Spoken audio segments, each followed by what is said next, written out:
Hello and welcome to another edition of Doc Talk with Monument Health. Joining me again, Dr. Nicholas Hopson, who is a urological surgeon at Monument Health. Thanks for stopping in again, Dr. Hopson. Appreciate it. Happy to be here. I've noticed a theme running through our podcast right now, Doctor. We've talked about BHP, which is known as BPH, benign prostatic hyperplasia. This podcast is going to be about urinary incontinence. And if you go all the way back to episode 58, the first time we talked with you, it was about the prostate specifically. Yeah. And the prostate seems to be the universal theme running through these podcasts right now. That's right. Although this one's going to branch off just a little bit, I think.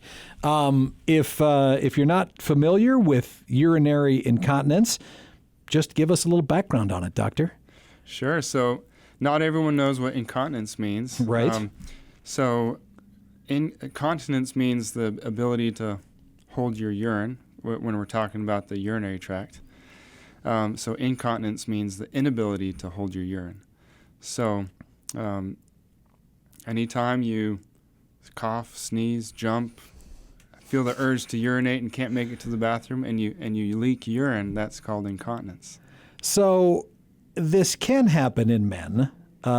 If you go back and listen to the podcast we did about BPH, you'll find that there's a connection there a little bit, right? Yeah.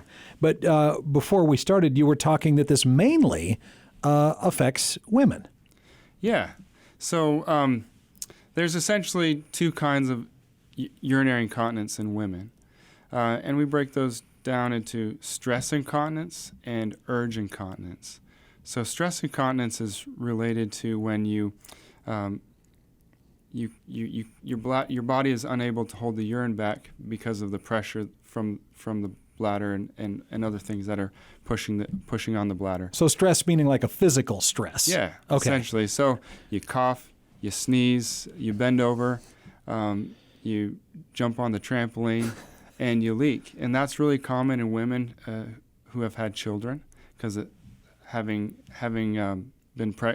being pregnant and having children come out through natural means puts a lot of strain on the pelvic floor muscles and the bladder, and stretching, and over time and with age, that can really, most women can probably relate, at least in the short time after pregnancy, that's a very common problem.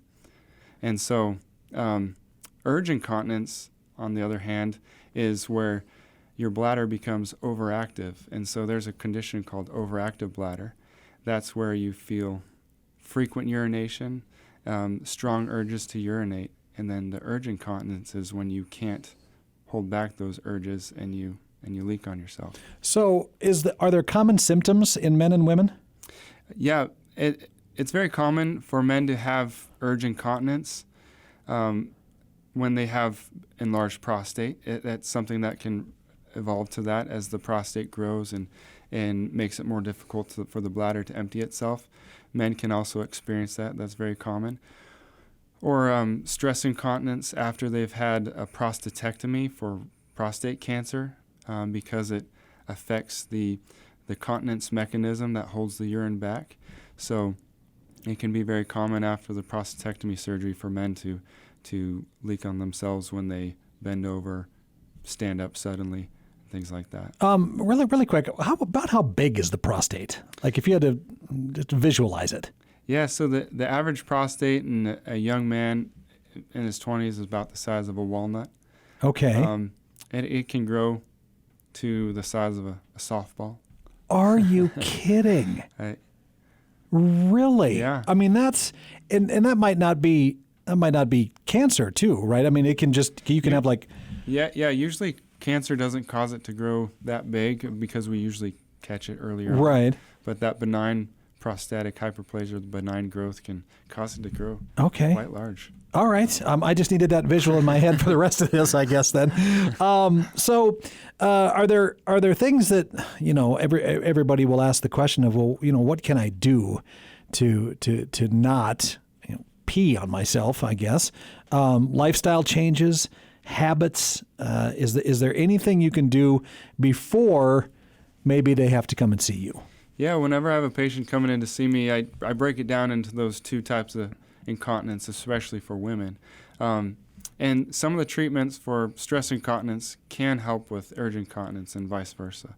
But then there are some real specific treatments for either. So, we typically start with Kegel exercises, and a lot of patients have already tried Kegel exercises because most women are familiar with that after childbirth, if they've had children. And that can help strengthen the pelvic floor muscles.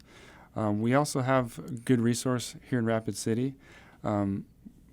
Physical therapists who are trained in the pelvic floor area. We call the base of the pelvis the pelvic floor. And Right. They coach patients, just like if you had a knee or shoulder injury and you go to see a physical therapist, you can see a physical therapist who can help you strengthen your pelvic floor muscles. And I send my patients after they've had a prostatectomy to a physical therapist if they're not getting the results they'd like to after a surgery, and I send women quite often early on. If they don't get the results that they'd like to see from that, then with stress incontinence, because it's more of a anatomical problem, there's really just procedures that can help after they've failed those conservative interventions. Right. Are there things like, I suppose exercise, like you said, would kind of help in the physical therapy part of it. There any diet things you can do, things you should be eating, or things you should be doing in that sense that make any difference at all? Well, weight gain and obesity has shown to make stress incontinence worse. So working on weight loss can help, and that's not always the easiest option for some people. Sure. And so we do have some very good procedural options. One of them being we can inject what we call a bulking agent inside the urethra that provides more resistance within the urethra.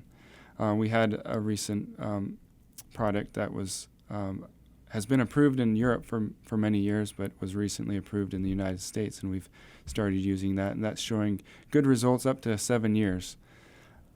Before that, the type of injections we would use were only typically lasting 1 to 2 years. So those are so outside of the lifestyle changes, then the treatment options are like those you mentioned. Yeah. And then I'm assuming surgery is also a possibility if it gets severe enough. Yeah, that procedure can be done in the clinic. We do have another very common one, and works very well, is a sling. We call it a mid-urethral sling. So it's typically a mesh product that has just had another review in 2019 from the FDA that's showing that type of mesh is safe to use in the human body.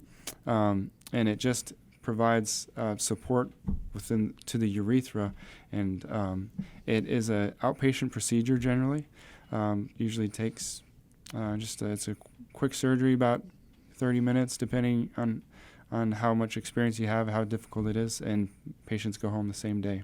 So is there anything that can turn super serious with urinary incontinence, or is that more of it's as you age it's going to happen, maybe, right? Yeah, I mean, nothing too serious. It's more of a quality of life issue. Well, can it be indicative of an underlying health issue? Potentially. Women can also have what we call pelvic organ prolapse, which can also worsen urinary incontinence.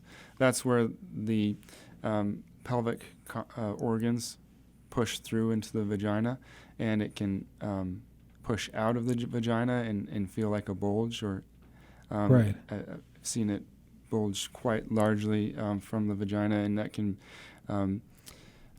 cause problems just from becoming sore and irritated, and it could potentially lead to issues like that. Incontinence can also lead to, kind of like jock itch type problems, fungal infections in the groin area, and irritate the skin. What kind of question should you ask your doctor about this when you go in? What are some things you would like patients to be informed with by the time they see you?